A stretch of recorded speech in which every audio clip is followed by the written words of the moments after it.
What's good, gang? It's me, and talk about One Piece chapter 1098. I know I skipped last week, but I was busy. And I'll probably make a video talking about my thoughts on it too. But this is my reaction. Came out today, and I can tell through the tone of my voice. It's a heavy hitter. This shit ain't One Piece no more, bro. This is Berserk Piece. Yeah, well, I guess let's start off at the beginning. The cover page is just like it says the birth of Bonnie, and it's Brook. What's it called? Brook powering his electric guitar solo with an electric eel, and on his pants it says, "This chapter manuscript is unfinished. Sorry, Oda." So he didn't finish the chapter. He didn't finish the manuscript, which that means just like some pages are done, but a lot of them were just kind of like, I guess, full sketches and scribbles. Like it's not like fully done, but it's like you can tell what it is. It still looks pretty good. So we see Kuma, I'm gonna try to go by this fast. Even Cobb's talking to Revolutionary, talking about a random war that's happening, and basically saying, "Hey, we can't do it. We're spread thin." And Kuma's like, "I'll go. I'll handle this. I mean business." And he was like, even Cobb's like, "Hey, ever since that day, you've been acting like a one-man army. Like you been acting recklessly." And Kuma comes down, landing. He just looks like a completely different man. This is not the Kuma we saw last chapter. This looks like a whole other dude. And he also has glasses now.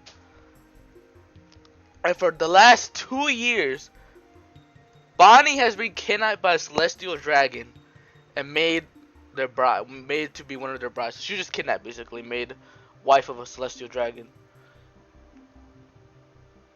Like, they known this, and they've done nothing.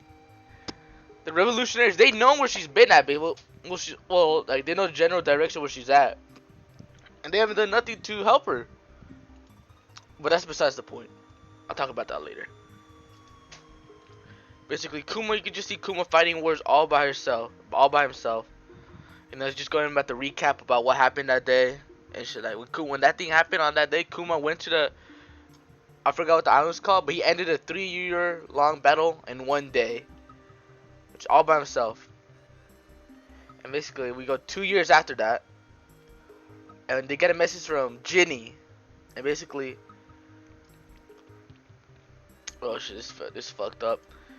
Basically, she was made a bride of the Celestial Dragon, and they kicked her out because she got a deadly disease, and they just threw her away like trash. Like, hey, fuck out of here, we don't want you here. And then she's called up to the Revolutionary Army, and they're like, "Hey, what's happening? I thought you were dead. Like, where you at?" And she's like, "Hey, I'm here. I'm sick. This gonna be my last message. I'm about to die." And Kuma finds out where she's at. And she's in the Sorbet Kingdom. And Kuma travels there. And Jesus says, "I love you. I always loved you, Kuma. Thank you." And Kuma arrives to the Sorbet Kingdom, and she's dead. Well, she's just dead already. She died on the phone. And you see Kuma reacting to it like, this shit hits. He's on the floor crying. And bro, you see a baby Bonnie right there with Ginny. And she got a disease where when she's in the sun, her body turns blue and sapphires start growing, or crystals. And basically, she got exposed to light protecting Bonnie from the sun, because she also has the same disease, I guess. And she died in the church where they grew up. And Kuma buries her, and he starts raising Ginny. There's 2 halves of this chapter. The first half is just the sad part. You see Ginny's death and him coming back. And the second half is Kuma raising Bonnie. And you see them the elders are teaching hey, this is how you raise her. He's trying his best. He's basically just a father-daughter relationship. Him going through it. It's heartwarming. After after what we got, you see Kuma in the revolution doing wars and shit, fighting, and he's training a young Sabo. and cut to like when Bonnie's like 3 or 4, and the disease starts like getting on her. Like you see like the symptoms of a little crown, like a little jewel on her cheek. Basically basically Kuma retires from the Revolutionary Army to just take care of Bonnie. And you see a bunch of doctors just coming in like, oh, what's this, what's that, and they don't know what's happening. Until one says, oh, she has what's it called? What's the disease called? A sapphire scale. That's what disease is called. Oh yeah, this chapter also confirms Bonnie is 12 years old by the time of Egghead. I'll talk about that later. That's a big one, but you see Bonnie, you see Kuma and Bonnie's just talking, going through the years and shit. Kuma's teaching her about the sun god Nika. You know, she's talking about like, oh, I want to go to the Sky Islands. And the doctor tells Kuma what her disease is.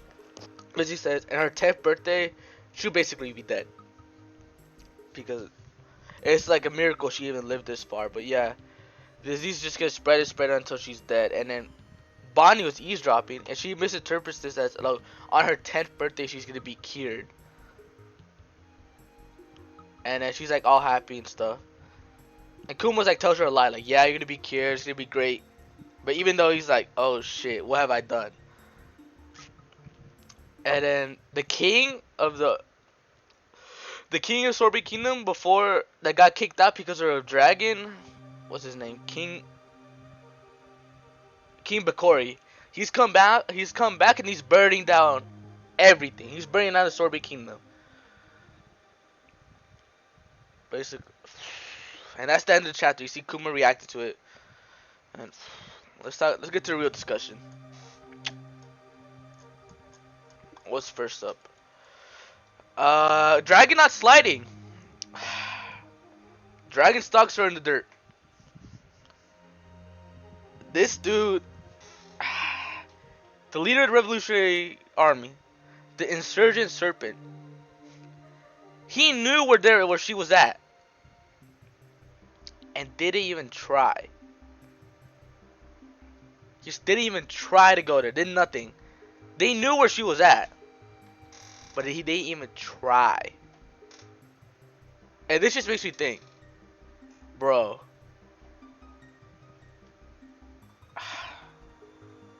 Since Robin was with the Revolutionaries since the time skip, I saw this on Twitter and it made me think. Would Dragon go for Robin? Because Jenny was the leader, was the captain of the East Forces. She was basically she was in Bello Betty's position. I mean, in my honest opinion, I think Robin's more important than the captain, but she knows that she can learn the true history and take down the world government. But if Robin was kidnapped by the Celestial Dragons, would Dragon have gone? And I think he most definitely would have not. And I think about recently, like when Sabo and the commanders went to the Holy Land. I was thinking, oh, is Dragon to make an appearance? Like, is he gonna go there, like, wreck some shit? No, on his ass sitting. Sabo, and this seems like Sabo more, because I know if Sabo was here, like, well, he was here. No, how do I put it? If Sabo was there at the Revolutionary Army at that time, at his age, the age he is now in the story, he definitely would have gone to the Holy Land and got a Jitty back. No doubt in my mind. Dragon's just there. He's really like Akainu. Just sitting behind the desk, doing nothing, just giving out orders. And bro, I don't know. I also hope you get to see some Dragon gas. I know it's Kuma's flashback, but it's disappointing. Second, Bonnie's age is revealed to be 12.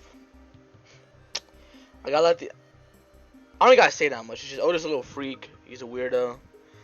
After the story's over, you know, it's time to check the hard drive. It's just weird, you know. I got nothing else to say really. It's just a little freak. The way he drew an egghead and then just for her to be 12 the whole time.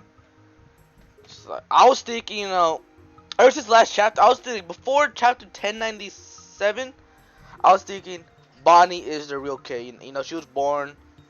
Ginny and Kuma got married, but no. 1097 proof. No, they never got married. Nothing happened. And yeah, I was just there. I was like, okay. And I was thinking like maybe. Then I started thinking after that like, oh, that's cool. That's a. It's not actually Kuma's real daughter, which I was thinking a little bit, but no, it was just like another kid, like another dude's kid, and which I was right. It's not his actual daughter, but she's 12 at this current time.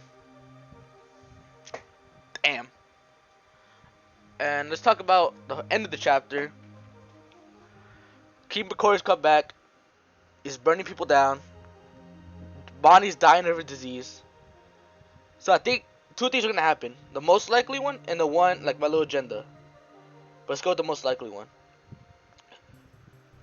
Kuma kills or drives away King Bakori, and that's how the world government paints him as the tyrant because of him getting rid of one of their rulers. And he basically like slaves himself away to the world government so they can so Dr. Vegapunk he turns Kuma into a weapon but cures Ginny. I mean cures Bonnie. Because we know Bonnie's been to Vegapunk's lab. And my second option is we know Kuma can throw away people's pain. Like he give away their pain in certain elements. So what I think happens, this probably won't happen, but I think it would be cool. Is Kuma gives away Bonnie's disease and throws it at King Bakori and it kills him in the fire. And I was thinking like, well, why wouldn't Kuma do this earlier? Kuma's not a violent. Well, he's not a violent guy in nature. He wouldn't give nobody the disease Bonnie has to just a random person. To King Bakori, he'll give it to that, but that's like the worst of the worst, like a wannabe celestial dragon, like Sabo's brother, just the worst of the worst. I can see that happening, but it's a good chapter. It's just sad. It's just sad. It's just a sad chapter.